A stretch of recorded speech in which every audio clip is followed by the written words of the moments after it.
Welcome to Helen Bulkeley Talks with, and I am super excited to bring you today's fascinating interview with Olympic rowing champion Greg Searle. Now, he won his gold medal in Barcelona in 1992 and then made a sporting comeback to take the bronze in London 2012, 20 years later.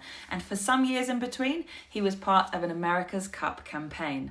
So imagine how he felt, having been his entire adult life as an elite athlete, to be then told you can no longer compete, train, or even exercise at the level you're used to. So keep watching to find out what happened there. Oh, and by the way, whether it's been in real life or a virtual interview, this is definitely my favourite start to any interview I've ever done, ever. It's bad, actually. It's Madeira cake. Hey. Like a cheap, nasty birthday cake. Oh, yeah. I do love that. Yeah, but they're very small slices. Has there been a pile that has been, Oh, okay. Yeah, I've had half already. Oh, good for you. Because of that, the dog's followed me upstairs, but I'm just going to shut him out because he's walked out. So I'll do that. And I'll improve the background here because I think we've got this open. That's good. Are you in your pyjama bottoms? Yeah. Yeah. I shouldn't have given that away, should I, with a little walk around the room? There was no dog, was there? You just like, hey. Yeah, I should have my jacket and tie on and my pyjama bottom.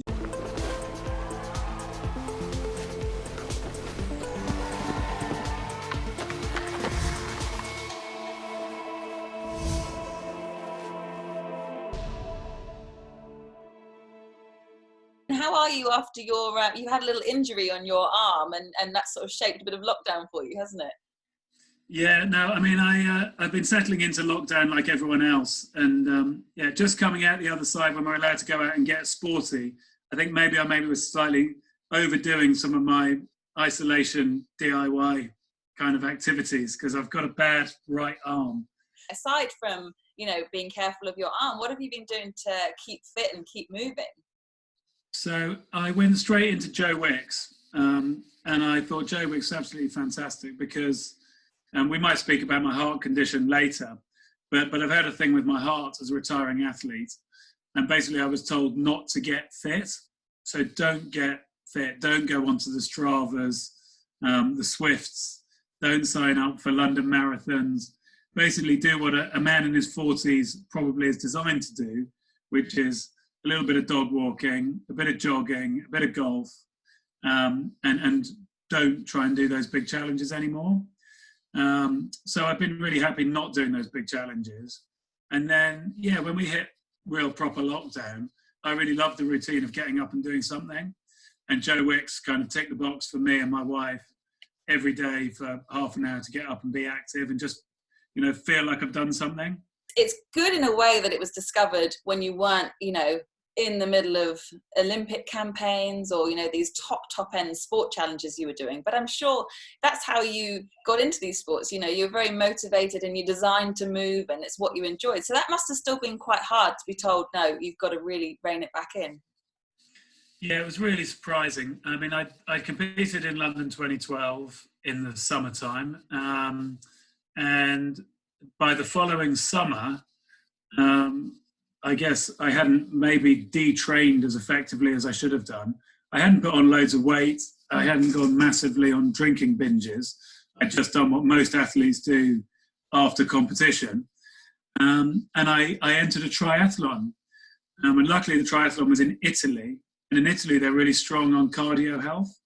And they wouldn't let me compete until they looked at my heart and done a fairly standard sort of medical.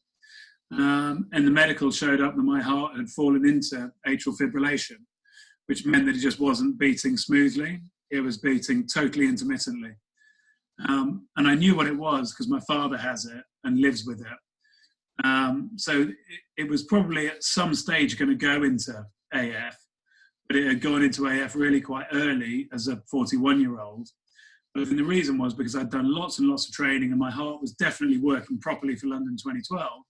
And then doing different kind of training and the sort of training that I think, like I say, lots of 40-year-olds do where you might go out and party and the next morning you go out, wake up early and punish yourself. And that's probably not actually very good for your heart. And I was doing a bit of that and I think that obviously tripped it out of rhythm. Luckily, I got shocked back into rhythm with a defibrillator. And for 5 years or so, I've been in well, more than 5 years now. I went for a 5-year check, and it was all completely fine, and it's still completely fine now. God, what a shock to have found out like that. Amazing that you did find out. And also, it must have been quite a thing because you said your father has it and lived with it. And so at least you knew what it was. But I guess you just had to slowly adjust and work out what your new normal was. Yeah, and in fact, yeah, it was the quite quickly adjusting. But I think most of my time in my career of sport, I've been quite deliberate in terms of the choices I've made along the way. And I think the hardest thing for sports people and for me was having something taken away. Now, for me, I had already stopped competing at the highest level, and then it was suddenly time that I couldn't compete at anything really. Don't run hard in a park run. Don't try and overtake someone in the last 100 of a park run anymore. That was quite an adjustment to make because I'd always liked that part of sport, and that was part of my identity really, was finishing things strongly. So not being able to do that was for me a tough adjustment, but nothing like as tough as I think an injury mid-career would be, or being dropped from a team when you don't expect to be dropped. That would have been worse. So it was difficult to adjust to, but it's given me a perfect kind of excuse as well, that I don't have to sign up to the John O'Groats, to Land's End bike rides and marathon running and triathlon doing. I've done that. I did do that in my 30s, and I'm happy to leave it behind me. Not that I think people aren't impressive who do it. I'd like to, but I've got an excuse not to. Well, no, you've certainly ticked those boxes, and if we could go back to the beginning of when you burst onto the stage in 1992 at the Barcelona Olympics. So the interviews I'm doing here, I'm really, really keen to talk to sports people and people who do challenges and talking about the motivational side. And what I find fascinating about that race with your brother was it was the Cox Gary who called out a certain line. I'll let you say it because you'll do it much more justice than I do. And then that produced a sensational sprint finish, which saw you take the gold. So what was it about those words that he said that just translated into this like uber strength and, just going for gold? Yeah, so those words, I'll give them to you, were if not now, when, if not you, who. And I think it summed up, there was a very important moment in the third quarter of the race where we had to do something. And if we didn't do it, someone else was going to win the race. But I think what we delivered wasn't something that we suddenly delivered in that moment. It was something that we built up to for 5 years. And all of the rowing that I'd done and all of the ways I'd competed were preparing me for that moment. And I think the words were the trigger to lock into the connection that I had to my brother, the connection that I had to the boat and the water and Gary, and then to do the thing that deeply inside I believed I could do. And almost that set of words, if not now, when, if not you, who, just unlocked the door and let those things come out and let us deliver what we were capable of without anything else getting in the way. And in so many other performances, stuff gets in the way, but in that sort of 7 minutes of rowing, nothing else got in the way. Oh, 7 intense minutes of rowing. I mean, yeah. When you guys cross the line, it's awful, isn't it? That moment when the world's looking at you, want to celebrate, and you just like, I just need to breathe. Yeah. And funny, actually, so the moment of crossing the finish line, I'm obviously gasping for breath a bit, and I celebrate in not very cool and quite an understated way. And I kind of look back at the video and go, I wish I'd done something better. I wish I'd done something that was really marked celebration. But actually the reason that I think I didn't do a big celebration was because I felt like it was meant to be like that. It was meant to happen. It wasn't a huge shock that we'd won. So other people might have sort of, when someone scores a goal in football, you sort of leap out because you think it might not happen, but it does. That ball might not fly in the back of the goal, but it does. For me, I believed we were going to cross the line in front of them. And so when we did, it wasn't like a shocking moment. It was like, okay, yeah, we did what we thought we would and what we thought we should do. So the actual moment of crossing the finish line, in some ways, was kind of familiar. And it was like winning the junior world championships or winning the school 8 when I was 16 years old, representing my school. The different bit was the medal ceremony for me. And the medal ceremony was totally alien, and I'd never experienced anything like that, which was a very, very special and different experience. Yeah, I'm sure when it all comes together, and it's the self-belief that comes through when I hear you talking about it there. And I know when you said that line triggered everything you'd worked towards, all that hard work, and it sort of unleashed it there. But if picking up on the self-belief from all that work, you made a sporting comeback 20 years later for London 2012. There's always a question mark when you are put under the bracket of sporting comeback. So it must have been self-belief that made you be like, no, this is happening. I'm good enough to do this again. Yes, it was self-belief. And that I do think is the most important thing to performance and resilience is believing not that you're only as good as your last race. That isn't true. People say you're only as good as your last race, but that isn't true. You're as good as all the experiences you've got and how well you can kind of pull those together and use them. Certainly for me was what helped me get the best out of myself. So yeah, when I came back for London 2012, it was about 3 years out, just over 3 years out from the Olympics. And there was an open trial, and I practiced for it on my own. I trained on a rowing machine on my own, and I turned up to the trial, and I was training a bit with Ian Wheel. So Wheelie, who's known in the sailing world, he did the America's Cup with me and has stayed in the sailing world. And we both knew we were going quite fast, and I enjoyed training with him. And then we just went and we did this trial. And I suppose at that point, I believed I was going quite fast, but then I got that reinforcement of how fast I was. And from that moment on, I just thought, well, if my body doesn't let me down, I think I can keep going the whole way to the Olympics. And I did believe I'd go the whole way and win gold. And I genuinely believed I'd be able to win gold about 20 years on to the day from when I won it at 20. The reality is often different, but I think believing you can do something doesn't guarantee you're going to do it. It gives you a much better chance of doing it. Believing you can't, I think, becomes quite self-fulfilling quite quickly. Yeah, exactly. Often people say, well, in this world, it's so tough and it's so competitive. If you don't think you can do it, then how can other people think that you can do it? Now, you mentioned wheelie there and the fact that you had sailing connections, because in the middle of those 20 years, you went off to the top of another sport, still on the water, but very, very different sports. So tell me about your experience in the America's Cup, because of course you were a grinder, which is just intense. You're there for your muscles. So what was that experience like on a very different type of boat?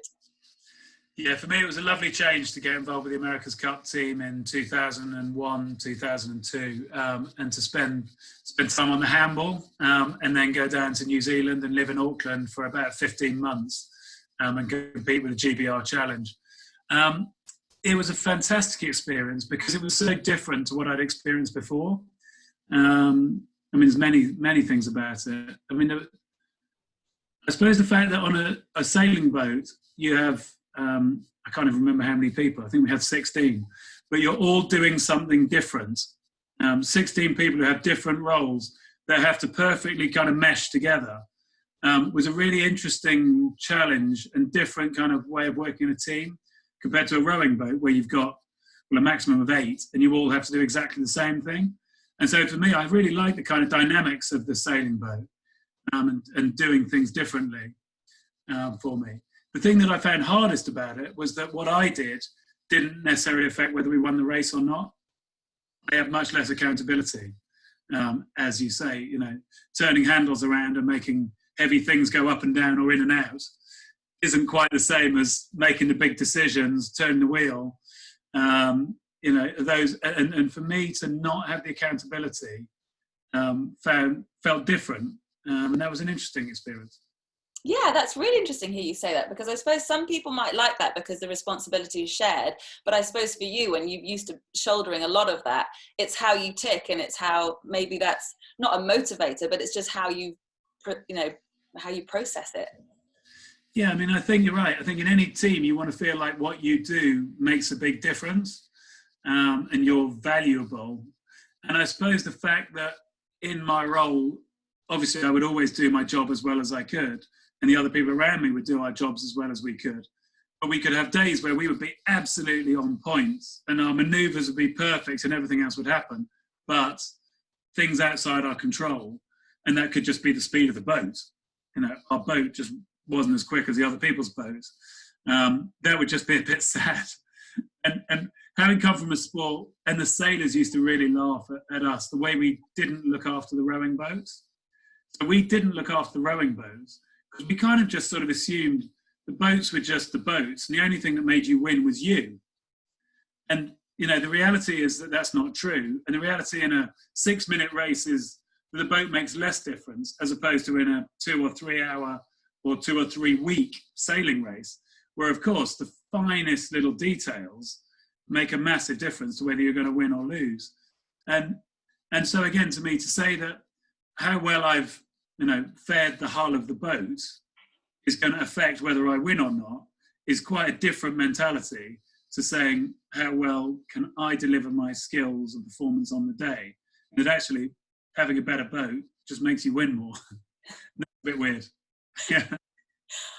But so grueling on you. It's fascinating hearing you talk about that with the difference. And I can't really ask you, which you prefer because they're so different. But in terms of the grueling effect on your body, when you're grinding and turning the handles or you're rowing, it's very intense.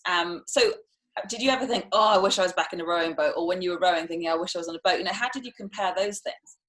No, there's interesting comparisons within it. In some ways, the sailing was harder. And the reason the sailing was harder was because of the long hours that we put in. So, people who are watching this will know. You sail 24 hours a day, day after day, week after week. So in our campaign, we didn't want to waste any time. So we would be up early in the morning, we'd go to the gym, we'd have a weather briefing, we'd prepare the boat, we'd sail the boat. For 5 or 6 hours or 6 or 7 hours, we'd come in. I would work on the winches. We'd look after the boat. We wouldn't leave until it was done. So that would quite easily be 7 till 7. Now, when you're rowing, there's only so much pulling on a stick you can actually do. So with rowing, there's only about 4 or 5 hours of rowing is about enough for a day, which allows you another 19 hours to do fun things.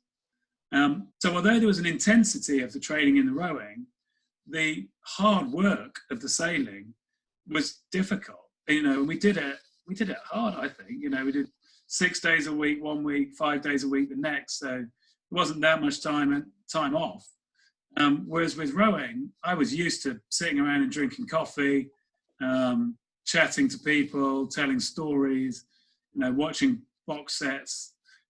That's all what I expected you did when you're a sports person. Well, there's no time to do that when you're doing the America's Cup campaign.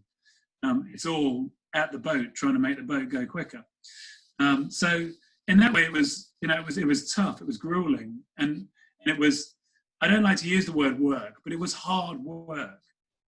I always like to think of it as sport and that it's fun, but the fun bit is on the water, sailing around. It's pretty hard to say that fairing the bottom of the hull, or lying down inside the boat fixing winches, or being in the trailer spending an hour or two taking apart a winch and totally rebuilding it is that much fun, as opposed to, like I say, doing boat maneuvers, doing starts practice. That's fun, right? Well, with rowing, I only really did the fun bit, and the fun, the hardest bits might last for an hour or an hour and a half in the rowing. So anyway, the sailing was grueling. The intensity of it, it hurts a lot for a short amount of time when you're actually on the boat. But my body was good at recovery. So actually, doing a big hoist and a big turn and that sort of thing, it would take it out of me for 2 or 3 minutes, but then you'd get 5 minutes or 10 minutes where you'd fairly well recover and then go again. And I really enjoyed the physicality of it on the boat, but it didn't have the same lung burning pain as the rowing did. Yeah, I did a little bit of rowing a while ago, and I remember, it's funny when you say, you sort of do 4 or 5 hours a day and then you hang out. Oh my goodness, I just found it hard to stay awake. I found it I Yeah. found it so intense. And with the sailors, you must have been like, when do we hang out? When do we stop? Yeah, no, that's true. And we did hang out, we still had a good time, but that had to be then, into the evenings. And we were often too exhausted to go out into the evenings. But no, you're absolutely right. With the rowing, you go like most sport, you do a couple of hours of sport, then you come in and you sit down and you have a drink and you have a chat and you debrief it. If you're a full-time athlete, then you might go out again a couple of hours later. But there's plenty of recovery and plenty of time for sort of banter and hanging out with your friends. And that was hard to fit into the sailing world. Although I do have a little story from Wheelie, who you've mentioned. I'll let you speak first, because he's told me how he thinks you damaged your elbow on a bike ride with him. I'll let you speak. You tell me your side of the story first. Yeah, well, I suppose, again, that was me and Wheelie and our attitude, really. That Wheelie was another ex-rower who'd come to the GBR Challenge. And we used to ride our bikes around Auckland City, which is a beautiful city, and I loved it. And the hotel we stayed in for 15 months was up the hill. So if you've been to Auckland, there's the harbour and the Viaduct Basin, and you kind of come up a gentle but consistently rising hill where we were staying. And it was only about a 10-minute bike ride or something. But anyway, Wheelie and I would sometimes feel like we just wanted that final burn, feel the burn like we would at the end of a rowing race. So we were pretty much racing our bikes up this hill. And my bike was pretty poor. I think I bought it secondhand. And I just went for a gear change, missed the gear, managed to sort of bounce my foot off the tarmac with one side, and that threw me the other way. And I kind of threw myself into the road, broke a big cut in my head, cut in my knees, and this scar, if you can make it out there, kind of right around my elbow here, was where I fractured my elbow. Found myself just lying in the road. And when I'd been employed to be a grinder and to work a winch, having been lying in hospital with a fractured elbow was not an ideal situation. Oh no, that must have been awful. You must have just been like, oh, this wasn't part of the plan. Do you want me to tell you what Wheelie said when he told me? Yeah, what did Wheelie say I was doing? He said that you, to not lose face, that he had you on the hill, you threw yourself off the bike. Yeah. To be fair, Wheelie is a hell of an athlete, and he probably was in front. Although he won't mind me saying he carries a bit more weight than me. So I probably would have had him on the last day of the hill. Touche. So with everything we've talked about with your rowing experience and your sailing, when you did retire, you didn't retire from work altogether, because then you've set up, you're a motivational speaker and you do training days. So it kind of makes sense. It must have been quite hard, though, to take everything you've learned, this vast experience from 2 different sports at the top level, and everything you've learned about yourself and teamwork. How did you wrap that up to then, motivate people, which is fabulous? Yeah, so I work with a good organisation. The company's called Lane 4. It was set up by Adrian Morehouse, and really it was taking ideas from sports psychology and taking those into a business world. And I suppose if I was to really boil it down, I think a lot of the things that we talk about in sports psychology and a lot of things we experience in a sailing boat or a rowing team, they're common sense, but they're not common practice. Yeah, we're quite clear that we want to have a clear focus. Why are we here? Why are we here? What is success? What have we got to all do? How does what we do join together? And how are we going to work to deliver that? Well, a lot of teams, and I learned this in sport, there's a lot of dysfunctional teams, and in organisations, there's a lot of not particularly high-performing organisations. And if you really boil it down to people having proper conversations and going, well, why are we here? What's our common purpose? What really pulls us together? Have that real honest conversation with each other, and then say, well, what have we got to do if we're going to deliver that, and how are we going to work together? And that's the basis of getting an organisation to work properly. But a lot of people seem to miss a lot of those steps and find that difficult, because in reality, like we found now, when we went into lockdown, our common purpose was really clear. Now we're coming out of lockdown, we've got loads of different people who've got loads of different agendas, which quite rightly they have to be trying to work out how they sit within staying safe. And that's complicated. So organizations become complicated and difficult. So I think helping people to untangle what's complicated and difficult and put it into manageable pieces has been really what I've been able to do as a job, working with people in its most basic form. I think it's fascinating, and when you put it together like that, it makes total sense. But it takes someone who is motivational to be able to explain it. So thanks for explaining it like that. But when you do the training days, how's that for you? Getting people who maybe have never been in a boat before, seeing them doing something you're very passionate about, and it making an impact for the good on them. So I think for me, the boat's only a metaphor. What's really important, and again, like sharing my story and making any kind of speech, my story is only an interesting thing if it helps them think about them. So, I mean, I do take people out in rowing boats, and it's quite easy to go out at Eton Dorney on the Olympic course, and there's quite nice, safe boats that people can actually get in the boat and have the experience of putting a team in a boat of 8 people or so. That is a metaphor.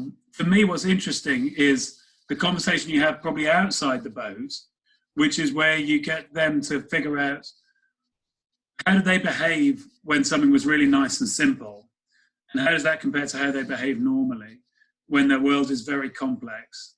Or if I've explained what it's like to be in a sailing boat where we've got totally different but complementary skills, or a rowing boat where we're all trying to do the same thing, for them to understand, well, what does their job involve? How much autonomy and difference do they like to see in their people, which creates innovation?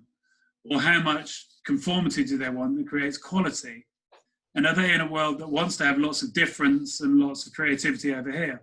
Or do they want something that's delivering absolute quality over here? And so it's for them to then figure out, well, if that's what they want, then how do they need to behave? And it's back to being clear on what you really want, and then figuring out what are the inputs that you need to put in if this is the output that you want out. And so to I guess, let people wrestle with the short-term perfection or the long-term kind of chaos. But if you enter into the long-term chaos, you get probably better results out of it. But people wrestle with what are they trying to deliver right now. And so that, sort of short-term delivery or long-term innovation are kind of all really interesting conversations. Yeah, really interesting. It very much puts it back on them because it makes people think. You're not there to give them the answers. They've got to come up with it themselves. So what would your takeaway be? I appreciate what you're saying. You sort of have to know your audience and know what they're trying to get. But what would your takeaway be to people watching this who might be going for a challenge or looking for some sort of motivation? They might not even know about it yet. What's your takeaway? I think it's to find something meaningful. What's meaningful? What will it give you? And a lot of them, at the moment, people just need to get some money coming into their bank account. And that might be the most meaningful thing. Well, that's going to drive you pretty hard. But I suppose if you think about other things, most people will do things in their lives that are meaningful to them. It's often around their family.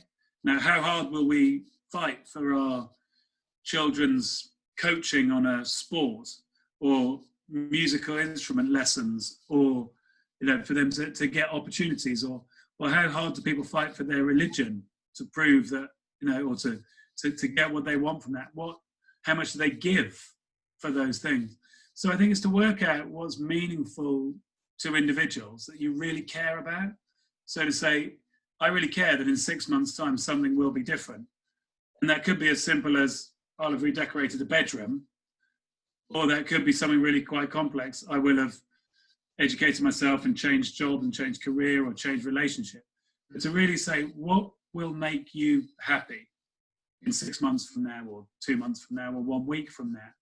And then say, okay, well, if that's really going to make you happy, then what have you got to do to get there? And that might mean I have to go and start buying some paints and try and get some tester pots and looking on Pinterest. Or it might be I have to educate myself and really knuckle down and do 12 hours work a day to learn a new skill. But I think in terms of the tip, what it is to identify what is it you really, really want. Until you can really, really identify what you want, then you can't start working towards it. And the truth is, you may not ever get what you really, really want. if I decorated this room, it won't look as good as it would, and it won't look as good as I want it to look if someone better than me at painting did it. And if I wanted a new relationship, it probably wouldn't be the perfection of relationships that we're imagining it is. But I think the struggle of getting there is enjoyable. And I think you might find yourself at a place which you're actually completely happy with, and possibly even happier with than where you thought you'd be. Because actually I love the fact that there's some paint splodges and some bits that I did that are not as perfect as they could be, but I know they're there and I like them, and other people walk in and think the room looks a nicer colour than it did before. So I think that's the sort of, obviously I'm speaking a bit of metaphor, but I think what is it we really want, and how are we going to get there is not a bad place to start. I love the metaphor. I think it makes it more understandable because people can relate to it. And I think it kind of comes back to what we talked about at the beginning with self-belief as well. If you want to do something, you believe you can, and trust in the process. So I just wanted to ask as well. So at 20, you got your Olympic gold. 30s-ish, you were doing the America's Cup. 40, you got your bronze. What's happening at 50? We've got, what have you got for us? Yeah, I don't know. It's closing in. It's closing in on me. I've got a couple of years to go. Yeah, I don't know really. I mean, I suppose I've started to, particularly with the heart condition thing, settle into going, well, what do I have to do to be healthy and happy? And I mean, my kids are of an age where by the time I'm 50, they both will have left home. So that's going to be a slightly different chapter as well.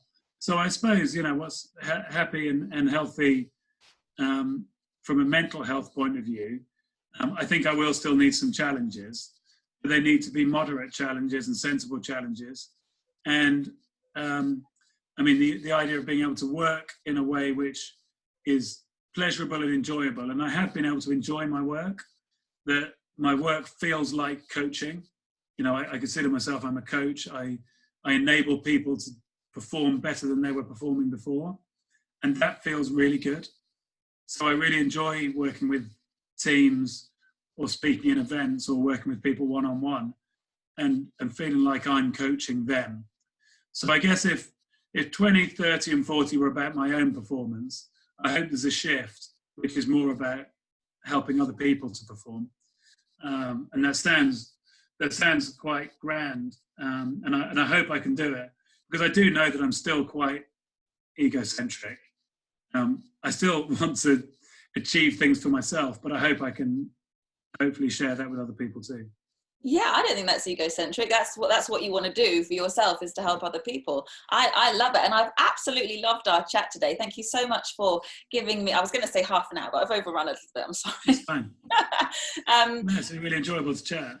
Oh, thank you. It's brilliant. I could ask so many questions, but I have to really control myself. You can probably tell I'm a bit of a chatterbox, so I have to. And thank you so much for your time, and hope to see you very soon. Yeah, no worries. Thanks, Helen. See you. Take care. Bye-bye. As you could probably tell, I loved interviewing Greg. Total legend and incredibly motivational. So if you did enjoy the interview, please do just hit the thumbs up. And if you haven't already, I'd love it if you subscribe, because this channel, this is the place where I am bringing incredible people and their inspirational stories and sharing it with you every week. Now, next week, definitely want to tune in for. I am interviewing Susie Chan, who is an ultra endurance runner. Now, not only is she an ambassador for leading sports brands, she has run the Marathon des Sables 4 times. Now, she actually came to running relatively late in life, but my word, it is her true passion and it drives her every day. We'll see you next week.